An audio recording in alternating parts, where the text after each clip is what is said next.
launch to survive and defend the base. The radar just lit up. And at that point, we were in an hour-long fight, just trying to kill whatever we could. Come on, let's go. Operations desk said, stand by, won't be able to talk to you. We're 1 minute to impact. We had to basically dodge multiple pieces of red-hot shrapnel as they were falling through the sky as we were trying to land. Rockets and explosions sound over Old Jerusalem and across Israel tonight. This was not just a show. This was a mass wave designed to overwhelm defenses, destroy, kill, and attack. Reporting from the ground in Jerusalem, I can see the Iron Dome protecting the city. There are explosions high in the atmosphere and people running for shelter. It is a really dangerous game Iran was playing. And why they took that chance, you don't know. It was very risky.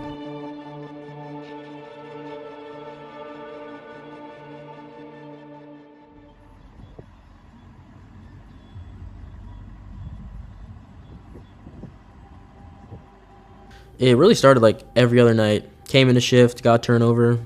We really didn't have anything, and all our jets are kind of just sitting on the ground. It was Saturday, so we got a steak. It was steak night. So bring the steak back, sit on the back porch, do like we always do. Nothing felt different through that period of time. But then, kind of as the sun was starting to set, I heard the top three, you guys need to go ahead and go, like right now.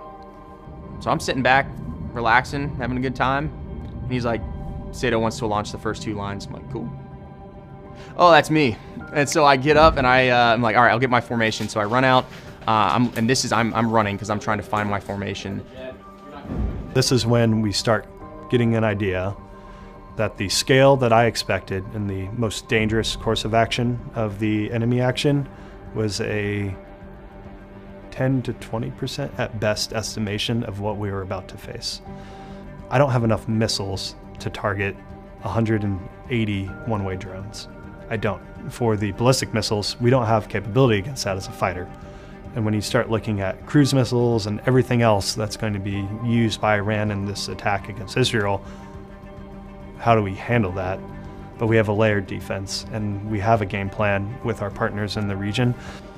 So in a classic whatever, I decided to throw some war paint on. Painted my face. I took some like camo paint from my survival pack and freaking put like a Spartan thing on there, right? It felt like we're ready to go. We're gonna tear this up. We're gonna absolutely dominate. And I walked in with this crazy paint. And they're like, oh my god! And I get the green light to take off, and the sun had already set, so it was dark. And then we're just off at it. So just another normal night mission, just like any other. Started our normal launching of aircraft, and all of a sudden I see pilots coming out from their building towards aircraft with their bags, helmets, all that stuff. At that point, hit up Super on the radio and was like, hey, we got extra pilots coming out here. And that was when everything started kicking off and we had to scramble. It comes over the radio that one of the jets that are hot-cocked need to go up. Pilots are out there, they're running out to the spot, throwing their stuff up in the seat. Kind of progressively as the night went on, they're calling for another line, calling for another line, calling for another line to get these jets up in the air.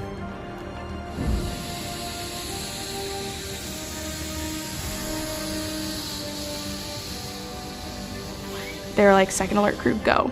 And I was like, okay, we're going, it's time. And I think that's when the adrenaline started kicking in. Guns, it's time to go. I was like, what, already? It's only been 30 minutes. And she's like, it's time to go. The top three looking at us, and he's like, you're gonna go here. And he pointed at a spot at the map, and he said, go. That was it. That was our brief, and we went.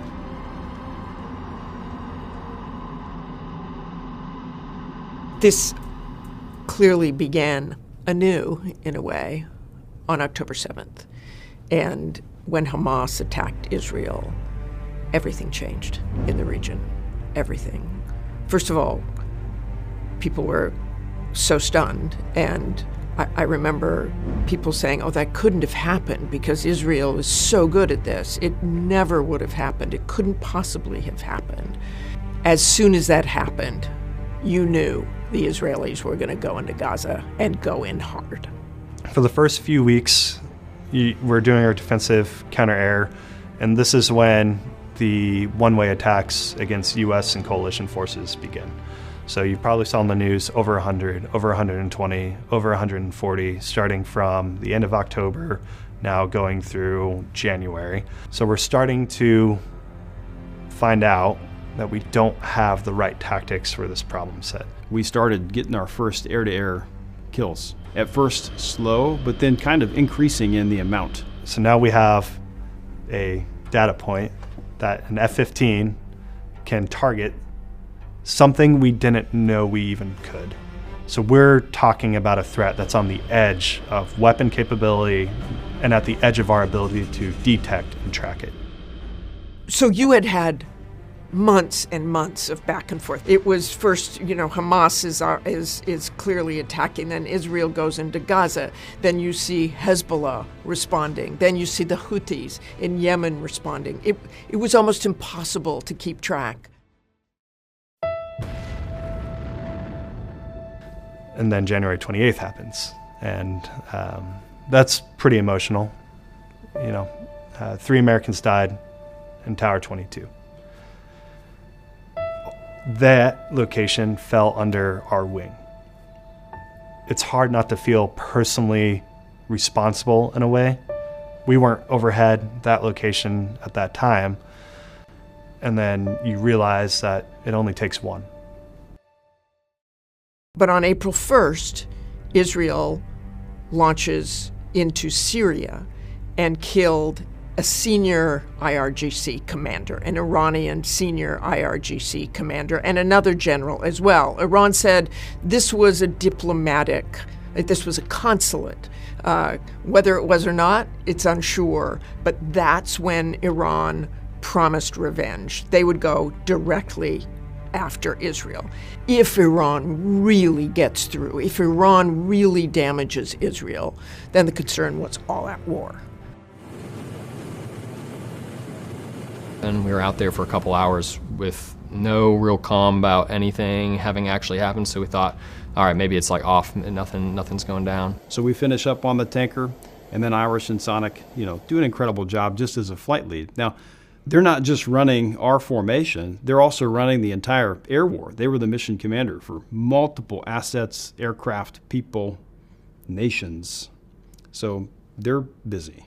I now have a 4-ship, which is my happy place. That is the killing formation of an F-15. You mean business if you have a 4-ship or greater. I have a 4-ship of F-15s in the north lane, we'll call it, and I have a 4-ship of F-16s getting established in the south lane. And my formation, we're going to end up in the middle lane. Meanwhile, we're seeing F-16s down in the south lane begin shooting. Obviously, they got a drone swarm down there. They're getting after it. We finally get established in our lane that we were supposed to be in. And within just a minute, contact, and Diesel saying, drone there. Irish and Voodoo make fun of me all the time because my TCC just became drone there.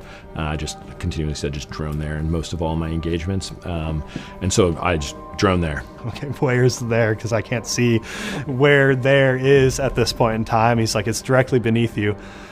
And my instinctual reaction is just to roll left a little inverted and try to find it. And then I was like, oh, that's right, I can't actually see them. There's no moon. It's completely dark. You can see the Milky Way. All the stars are out. I'm on Nogs. My Wizzo's on Nogs. We don't see it. And then I was like, all right, 2, you go find that thing. I'm going to point east and sanitize. And I point east. And I get a radar hit. I get a second radar hit. I get a third one. Then Sonic cues in her targeting pod. She goes, that's a drone. She goes to the next radar track. That's a drone. And then the radar gets another and another. It fills. It's all attack drones. And that was my first feeling of dread that night. This was way more volume of an attack than I had expected. So drones have really been a part of warfare since aviation. The first drone weapon systems were designed during World War I, and the first drone weapon systems used in combat were fielded in World War II. But it was really starting in the 1990s that drone warfare became a class of warfare unto itself. This is one of many changes in warfare, right?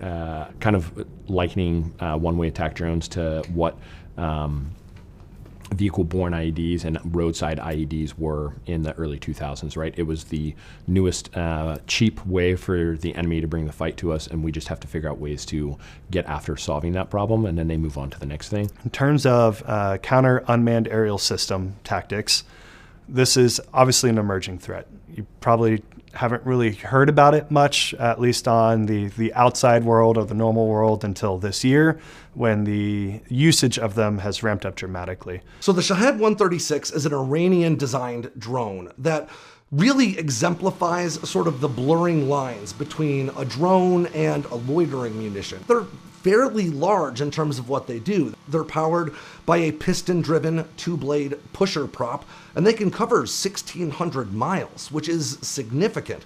But they're also fairly slow, at around 115 miles per hour, and they fly at fairly low altitude, and that makes them very difficult to detect and target. You have to find it first. Once you find it, you got to figure out what it is, and that's something that this particular threat, so a low, slow drone threat, looks to our systems a lot like a car. So check, is that a car? Nope, it's not a car, there's something airborne there.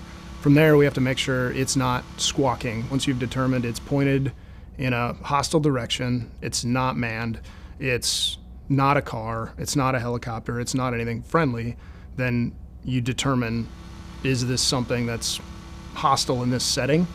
And that chain of events leads up to, yes, bad guy, shoot it. Maybe the most dangerous thing about the Shahed 136 is how cheap they are. Because they're so inexpensive, at around $50,000 a pop, you can produce a lot of them. And that gives you the ability to field them in large volumes for those saturation attacks where you're hoping to overwhelm an adversary's air defenses. And because you can field so many of them, it doesn't matter if they're easy to shoot down in some circumstances, because with enough volume, you'll never be able to shoot down enough. The idea of throwing up drones that aren't as sophisticated as ours and just letting them launch and not knowing where they end up is pretty terrifying. I was still kind of thinking, like, I don't really know if this is going to happen. This seems like kind of a crazy escalation for them to do what we thought they might. As soon as I got off the tanker, I'm sitting off the wing watching my number 2 refuel and just listening up to the comm that's going on the fight frequency. I hear from the commander, drone there, Fox 3. And so that was my first indication of, like, this is happening, and this is happening a lot. Throw the master arm switch, take the first shot, and I had a particular missile queued up on the jet. That thing come off, and like it just lit up the night. I'm talking massive plume of light on my NVGs. Everything turned bright, and this thing shoots off, and it's kind of stunning the first time. And that was the first time I've shot an AMRAAM in anger. It was a little bit surreal. It's like, oh, okay.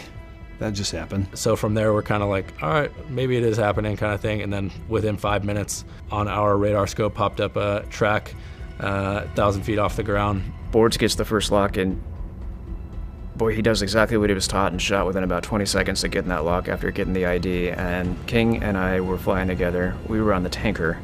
And it was like, man, that was probably it. We just missed it. All right, I'm going to do this, and I'm going to be the first one in my formation, and I'm by far the least experienced. I'm going to give someone else a chance to tell me not to before I do it. So I was like, hey, we're targeted. No one said anything. I was like, all right, we get a little closer. Let it ride. Yep, there goes the missile. All right, boys, here we go. And that just took about 45 minutes to shoot all of the missiles that we could off of that force ship before we had to come home out of missiles and try and get some more to go back up. I would just say drone there, and then shoot. Missile would come off the rail. Drone destroyed. Next. 8 engagements, and then it was like, wow, that happened fast. I mean, it felt very just methodical. It was drone there, shoot. Weapon comes off, kill. Drone there, shoot. Weapon comes off, kill. Turn around, another drone, kill. Biggest thing was deconfliction with where our number 2 was, because these missiles, you know, they are very capable, and depending on which one we shot, they could fight off, is what we kind of say, on a juicier target, which another Strike Eagle jet with really hot afterburners is definitely a juicier target. I can't emphasize how dangerous this mission set is. At times I'm 1,000 feet above the ground. Min safe altitude was 4,000 feet. I'm 3,000 feet below the altitude that's going to keep me alive because I can't see the ground. There's not enough ambient light. We shot all of our missiles, and then we were like, well, what do you want to do? We got a bomb on board. You want to try and bomb one of these drones? We're like, yeah, let's do that. 30 plus years of total combined experience. It just seemed like we had the ability to try it. We had talked through the tactics of how that could work, and the weapon technically had the capability to do it through trigonometry. So stay in school, learn trig. Little SOCOTOA, never hurt anybody. It was a function of very rapidly deciding to do it, continuing to track the drone, which there's a massive tactical change of what needs to happen with the jet between those two types of weapons. And so I was aggressively maneuvering to get to the place where I could do that. Meanwhile, Diesel was tracking this very tiny, small point target. I'm talking a couple of pixels on a screen. You know, you're putting your crosshairs on that couple of pixels, and he's got to track it with his thumb. We are out in the middle of nowhere. It is a big, wide desert, so we take a lot of time before we do this to just clear the area and make sure that there's no civilians in the area, there's no infrastructure in the area, there's no roads. And then we end up releasing a bomb on this drone and trying to release it in, and it looked like it worked. It was great. We were really excited. This big explosion, and then here comes the drone right out the front of it. We're like, oh, man. I wish it would have shacked it and taken it out. It would have been more legendary if that was the case. Yeah, we missed. Okay. Not going to do that again. In fact, Irish said that over the radio. He's like, you guys aren't doing that again. Which we didn't. So there you go. So the idea of trying to hit one of these drones with a bomb might sound absolutely insane, but there is historical precedent for it. In fact, the Strike Eagle's first ever air-to-air kill was scored with a 2,000-pound laser-guided bomb. A Strike Eagle was coming up on a group of Iraqi Hind attack helicopters that were depositing troops around a special operations group. And they knew that they were a bit too far out at their low altitude to hit that helicopter with a Sidewinder missile. So instead, they decided to gain some altitude and lob a 2,000-pound bomb at it, hoping to hit the helicopter on the ground while it was deploying troops. But as soon as they released the weapon, the helicopter took off. And they assumed it was a missed shot, but that weapon systems officer kept the laser designator on the helicopter, and they managed to hit that helicopter while it was airborne and scored the Strike Eagle's first air-to-air kill. Between all the other airplanes, that got attempted 3 times that night. It didn't work, so we stopped doing it. We got a close miss, depending on who you ask, for that portion of it, but that was really cool. We were walking out, and that's when the first shots were fired, and I think that was by some F-16s. We're like, oh, so this is happening, and about the time it took from us to like learn that information, to get our stuff, to walk, to actually step, to start getting to the jets and getting our process done, I think the missiles were just flying off the rails at that point. So we immediately start heading back down to what was a very, very busy lane. They said, hey, we have 1 missile left between like 3 jets and 90K of gas. If you have missiles, I need you to come down here. We'll be right there. We'll be right there. Another horde of drones was coming our way. I need to use her missiles right now, so I call her down into the lane, and as soon as she turns hot down in the lane, we start directively targeting her to very specific points and drones, and she just starts shooting away. She takes 3 out in that first initial volley. We put our butts on the line because we got down to a very low gas state, to the point where we would have been landing somewhere else except for the base we came from, in a country I really did not want to land in. And I just remember feeling a lot of relief when we hooked up and we started getting gas, and I was like, okay, we're good. So after we had finished shooting, I had 1 hung missile, my wingman had 2 hung missiles. We started flowing back out to go back home. And I see a light on the horizon. I'm not quite sure what it is. There are some factor threats that are in the general vicinity, but none that really would be a factor to us. And then I see it burn out right about co-altitude with us. It was like, holy crap, we're out of weapons. I don't want to take any more gas off the tanker. I think the best thing we can do is try and get home as quick as we can. We're very far to the north. And so as we're coming back home with our 2-ship, I start picking up flashes in my NVGs out to the left. We lean away from that threat, and then I see another one on the horizon, another orange dot, and then that burns out, and another. And then all of a sudden, the sky is lighting up with these orange boosters on the horizon. It's about that time that I hear the comm from the back seat. He goes, "Dude, look up." Rowdy and I are both looking back at the horizon, and it just looked like Iran was glowing red. And I try and count these missiles because I'm initially thinking, wow, Intel's going to want to know about this. And I start counting 1, 2, 3, 4, 5, 6, 7, 8. And I get to 13, and I had to stop because they were coming up so quick. The missiles, most of them are intercepted. And as it turns out, just based on where we were in the geometry of the shots, the intercepts were happening directly over my 2-ship.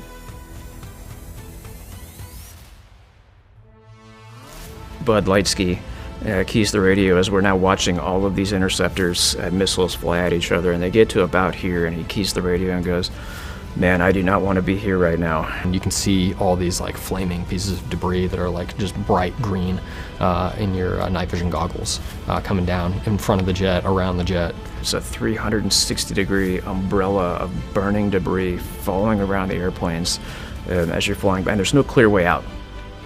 You're recognizing, all right, we're gonna like fly through all of this. We didn't just fence out. We're not just about to land and then go home and eat dinner, you know? But you did just see 70,000 feet above you, probably something explode into a million pieces, and gravity's obviously gonna take that into your flight path, so there wasn't really a whole lot we could do to avoid it. It's just like... You don't really process how the night was until about 6 months out. And it took me a lot of time because I was genuinely scared when I was seeing flaming balls of debris from space that were falling at points what I can only estimate 15 to 20 miles in front of the jet, of my jet, and using avoiding action to maneuver my jet away from it. This was the new existential experience for me because it's a country attacking another country, and they haven't done that in over 45 years directly. I don't know what the U.S. and the coalition is going to do. I don't know what Iran is targeting. They're shooting towards my base where I've got the 494th and the 335th, and quite frankly, I didn't know what the world order was going to look like when I landed. I didn't really have time to process that I just shot every missile on the airplane and we cleaned off the entire formation because there was a lot of other things going on that night that just added to the craziness of what 13 April was.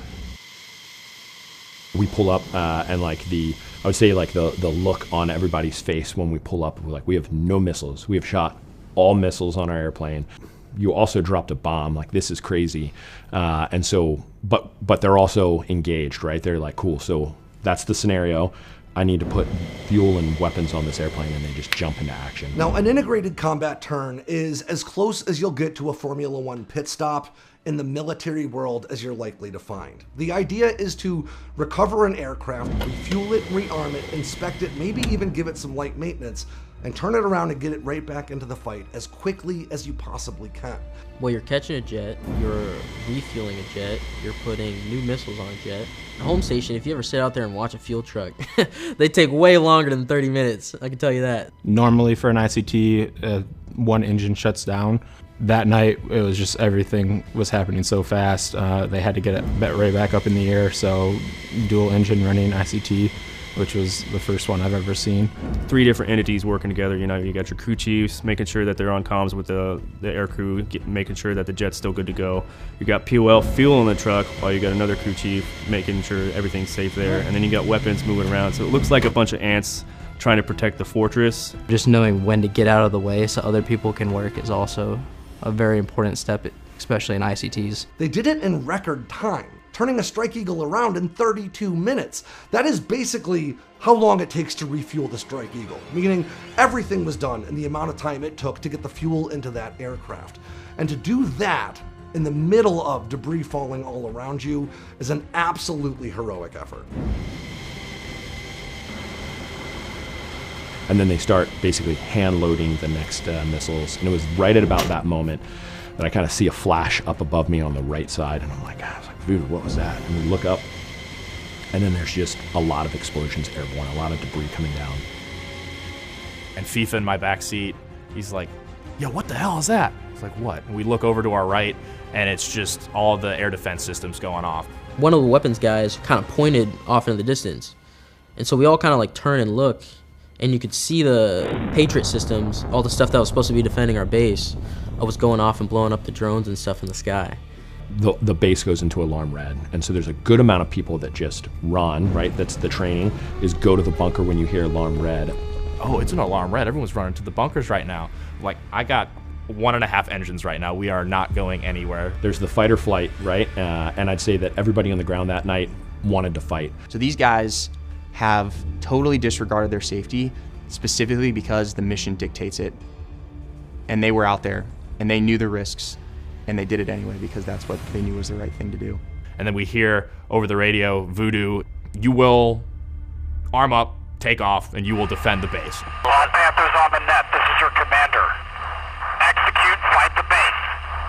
Alarm red means to fight. Get the jets armed and get them airborne, and then get to the bunker. Do you understand? 7-1 copies. 7-2. Now we're all super amped up on that kind of thing because he just quashed any ideas of like, we're getting out of here for our own safety. It's like, we're doing the job we were sent here to do, and that is to protect the people that we can. We had 2 jets coming in broke, 2 jets on the ICT pad. The other Flightline Expeditors were kind of having to cover for that too, and they were all over the place. So Sierra Ramp had no leadership out there, if you will. I asked Captain, do you need somebody out at Sierra Ramp? He said yes. We went out to where we parked the vehicles. We found one with keys in the vehicle, and I took it. And we just took off. And we don't know whose it is. He hops in the driver's seat, I hop in the passenger seat, and I'm pretty sure you could see clutch smoke from all the way where we were at the bunker, all the way down to Sierra Road, just like 1.5 miles out. So that truck's probably on its last legs. Myself and Sonic go into the bunker, and you can hear the explosions over the base. And at this point, someone has a cell phone, and I asked him if that was calling top 3. He's like, yeah, it's calling top 3. So I grabbed the phone. Is there an aircraft? And he said, yes. And I was like, can maintenance arm it? Yes. So I go back into the bunker. I'm like, Sonic, we gotta go. We're not asking for permission to leave, brother. We are leaving now. I see Blood and Batman. They're off the deck. It looks like they're racing these missiles and this ADA down the runway. And they break off to the right, and he pulls that afterburner a little bit early, and it just goes dark. And there's a missile that goes right under him. I was like, I think Batman just got schwacked.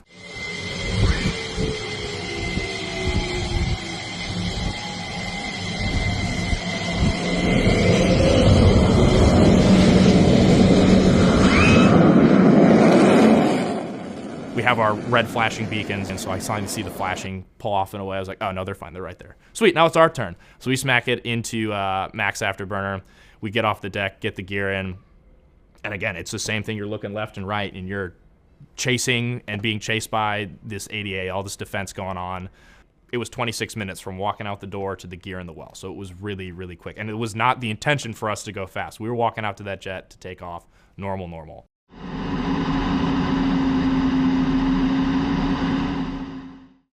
I look over to my left, I see jets taking off. I see another massive base defense launch out towards the east. While the jet's taking off, I see them crack their power and stay low until they could make sure they weren't the ones being targeted. I could see them snap back and quick climb off into the distance, and myself and Sonic get to the jet. We got them started up and did our checks, just quick little, right? So they got their green light. Get the minimum essential items we need to just at least take off. I was like, brother, go back to the bunker. You're good. Like, we're going to be good. And he said, nope, I'm not leaving you. I'm not unplugging until you're taxiing, because if something happens to you in that airplane, I'm going to get you out. I was Senior Airman Pierre. From there, we sent them off to EOR to go get armed up. Within 20 minutes from takeoff, I'm out of missiles a second time. And I have another hung missile. I encountered a wave of confirmed at least 20 one-way attack drones. I'm able to engage 2. We're starting to have fairly substantial system malfunctions. We're out of options, and it's just myself and Sonic. I'm pulling back, I'm retrograding forces, I'm restructuring what we call a standardization fence. I need to bring people back. We need to do everything in our power, or at least try to get another kill. I attempt a strafing pass, which is a very dangerous maneuver, especially at night. It's actually killed quite a few Strike Eagle aviators in the past. I can't see it, so she's cueing the targeting pod, and I can see the laser through my night vision goggles, and she's manually tracking this thing just trying to keep the laser on it because it's an air-to-ground targeting pod. We are inventing procedures, if you will, and we roll in, shoot about 200 rounds of 20 mic, but it was terrifying. It was a black hole. You can't see anything. All I see is a laser in my night vision goggles and my altitude. And I recover the aircraft, and I was like, Sonic, we're gonna die if we keep doing stuff like that. If there's any moment that night that actually made me stop, we're trying to land and there's nobody in the tower, so we can't, nobody's talking to us, and so we're kind of trying to figure out, yeah, we're just gonna land on the runway despite no clearance to do it. As we're doing that, we're talking to our operations desk that runs just F-15s. Said, stand by, I won't be able to talk to you. We're 1 minute to impact. And we're just like, what is going on? Because we've been completely locked out of it. We've been in our own little world shooting drones down, not realizing what exactly was happening. And the entire comm chain went quiet. And we're all just kind of looking out, waiting, watching. This is something that I was not 100% mentally prepared for. The shooting, I was prepared for that. Coming back and your base is under attack and you have extremely low gas and you just have to land or make a decision to go somewhere else and land, that's a gut check. And that is a gut check that I was luckily able to make in that moment of, we're gonna sit here for about 10 minutes and we're gonna then just land at our own risk if we have to put the jets back on the ground because we're not ejecting out here tonight. 45 seconds goes by, a minute goes by, 2 minutes go by. Okay, I think we're okay. And of course, like once we landed, we looked at our phones and it was on international media. Like it was all over the place. Plus multiple messages from my wife asking if I was okay. We slow down and we just look west, and now I can see the Iron Dome. And that was heartbreaking in that moment. I remember talking with her, did we do enough? I had no idea if we were successful. Did we do everything? Should I have tried more gunning passes? Should I have tried to do more? Did I fail in my mission command role? Where did we mess up that base defenses are going off still to the west? So we just orbit and watch for probably 30 minutes, just waiting. Probably not really wanting to land because now you have to face the news. I think we landed at 3 or 4 in the morning, and it wasn't until we landed and got on the ground that we were finally like, whew, holy shit, that just happened. As the sun came up, it looked like a ball of yarn of like missile trails. So as all that smoke had kind of risen, as it got hotter and hotter, it was just like roadways and intertwining things of just all these smoke trails, and it was for miles and miles in front of us as the sun was coming up straight in our face. And so Fief and I were like, that's a lot. So you could get direct feedback as to the work you did. I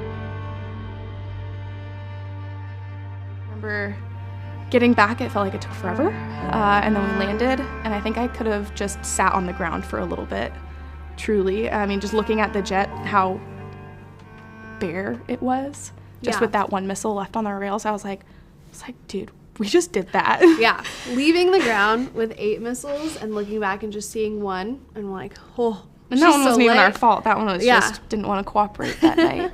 It was amazing. Nobody ever goes the extra mile for an intellectual stimulus. It's always the heart. My friends are out there. My brothers and sisters in arms, right? They've trained with me, they fought with me. I've had lunches and dinners with them. I've been to the gym with them. We've had arguments and we've had fights and we've had things happen at home, and like we've become very close. This is not even a question of what needs to be done. It needs to be done. I don't think I really processed, wow, I just shot every missile off of a Strike Eagle, and oh, by the way, they always told me growing up that you were never going to load 8 missiles onto a Strike Eagle because that's not our primary mission. And here we are, and we shot them all off on the first night. 300 weapons were fired at a target manned. 6 of them hit. No one died. We got to be part of a thing that was meaningful and had an impact and prevented an escalation. It's only when I got back that we got a call from somebody that was actually in Israel, and he said, thank you guys for your help. You have no idea how much you helped us and how many lives that you ended up saving. And that's kind of when it hit me of like, this is way, way bigger than me just shooting missiles at drones. This is defense of our coalition partners